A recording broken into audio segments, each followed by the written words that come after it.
Good morning. Good morning. I'm Steve Reinharz, CEO of Artificial Intelligence Technology Solutions, trading on the OTC Pinks for now on the ticker AITX. This is the weekly update that you know and that you love and that I love to share. I was thinking, as I was preparing for it, I don't know how many dozens we've done of these. I don't know, have we done more than 50? What has been the number? Are we approaching 100? I don't know. I'm going to look it up. But I'm here every week and rain or shine to keep you up to date because we've got great news to share, because I appreciate everything you do and it's your money. You guys should know where it's going. Okay, so today we're doing something a little bit differently.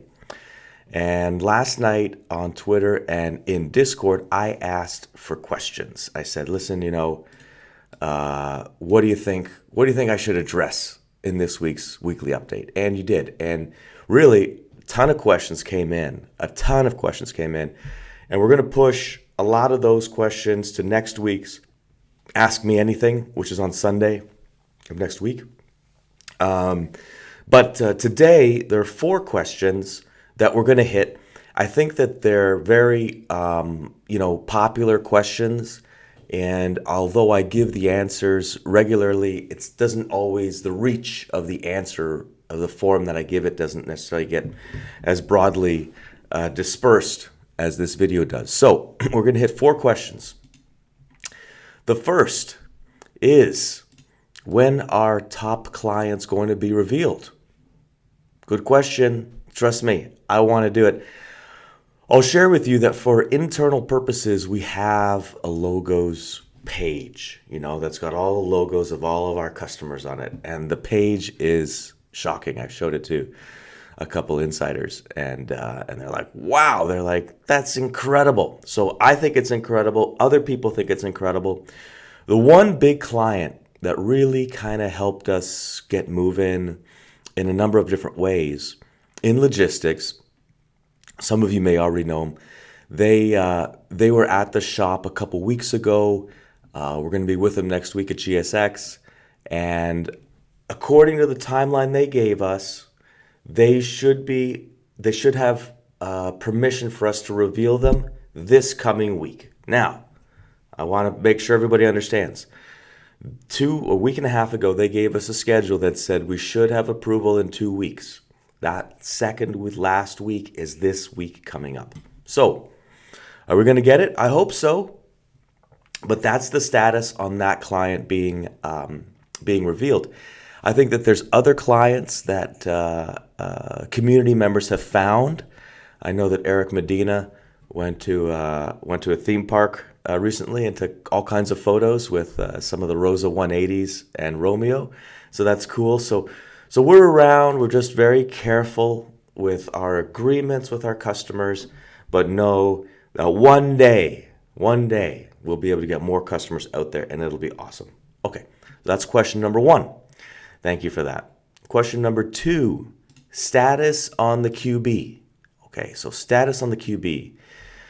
Last week, I want to say, we responded to 2 new questions that came out. Both, in my opinion, pretty benign.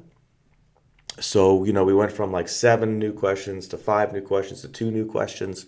So maybe that means that we're at the end of the road of the question period. I don't know. So I really don't know. From my perspective, we've answered all the questions. We haven't had any real pushback other than just asking for clarification. So the status remains the same.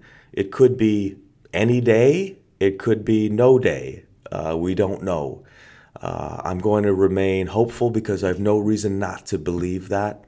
So hopefully it happens soon, but I'll keep you guys up to date. I'll remind everybody that I know that in the pinks there's a big, expectation that when you move to the QB, everything becomes roses and candy. And I, will say only time will tell, but I'm cautiously considering that.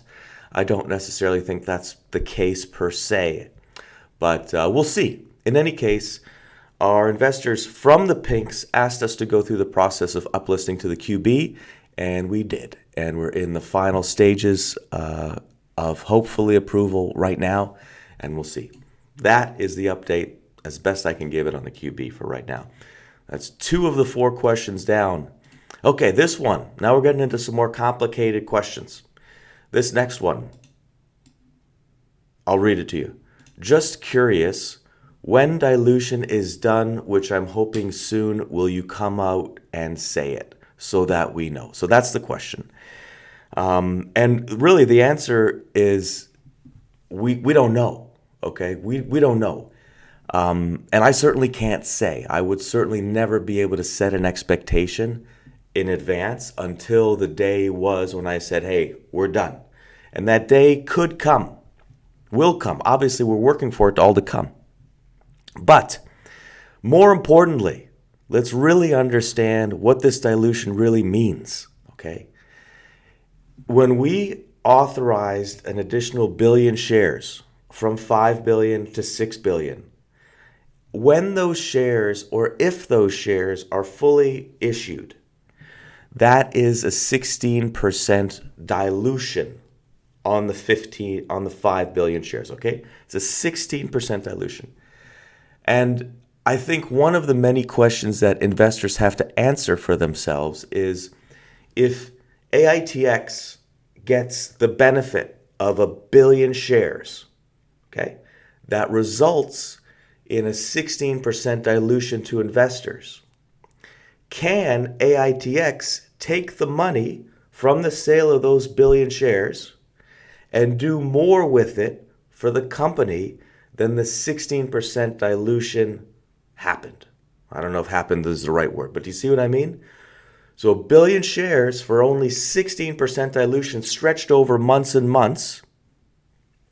How's that company going to look at the end of that period? That's a question you have to answer. It's a question that I've calculated over and over and over again, and I feel very good about. But only time will tell. This is not, we have a roadmap, we have a plan, we do our best to execute against it, we do our best to exceed its expectations, but only time will tell. Hey, that's why we're here. That's why we're in the OTC. We're making cool things happen. Okay, I hope that answers that dilution question. Last question, and we're right on time, which is really nice. Last question is, a lot of different questions come in, and they come in different forms. You know, people ask it different ways, but I'm going to read this version of the question, which is, I would love to know how quickly units are getting out the door and to customers, and what is being done to improve efficiency. I'm going to assume that efficiency means production efficiency.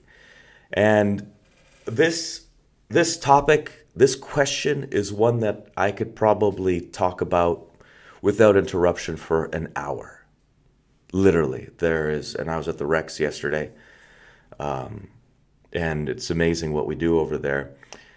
Right now, we have, as you guys know from the press releases, what I would consider, and which you can judge, a significant backlog. And the sales are coming in faster than the devices are going out. It's a good news, bad news story, right? Good news having the orders. I'll take the orders. The production obviously gets attention and gets stronger and stronger every day. We've got a great production staff over there at the Rex. But what's happening right now is there's a few things in transition which are slowing us down. One of them is the move to, you know how we have RadPack out of RadG, right? It's our kind of sandwich board. So if you go behind the curtain a little bit, there's actually several versions of it. And the big version that really powers 3.1 is going to kind of be, the first 20 units are going to be in hand this month sometime. And then we're going to instantly run another 100 and start chipping away at the backlog, as well as continuing to improve that problem. So since we don't have that unit, we've got to use some of the earlier units. And this is where things will spin out of control with complexity that you may, find, what the heck is Steve talking about? But it's just the realities, right? When I am on these weekly calls. I do my best to kind of summarize and simplify, but you asked a detailed question. So what I'm saying is that there's a lot of different moving pieces. On top of that, we've got the 1,050 shells coming in from China starting to come in later this month, finally. Those are the shells we want to get out into production. They're injection molded, a lot of improvements over the earlier 3.0 shells that we've been producing in small batches locally. So what I'm saying is we're balancing, hey, how many can we produce a month? Where are the parts going to come from? Which parts are going to come from? And so on and so forth. So as it sits at this moment, we should have backlog fully deployed by November as it sits this moment. And that really comes together with, production increasing in September, really going gangbusters in October when a lot of these different parts come in. Those dates, of course, can shift as logistics shift, but those are my best guess. Those are the estimates that we're running on right now, is really working to get them out before the end of the third quarter. Now, will it happen? Again, only time will tell. But overall, what we're looking for and what we're focused on is getting as many units out, getting every unit out, really clearing the backlog as the backlog continues to increase, but clearing the backlog by the end of February, by the end of the fiscal year, so that we could really hopefully show amazing growth in our key metric, which is recurring monthly revenue. So a lot of moving pieces, a lot of focus on efficiency, strong team, and a lot of work to balance to get production going to where we want.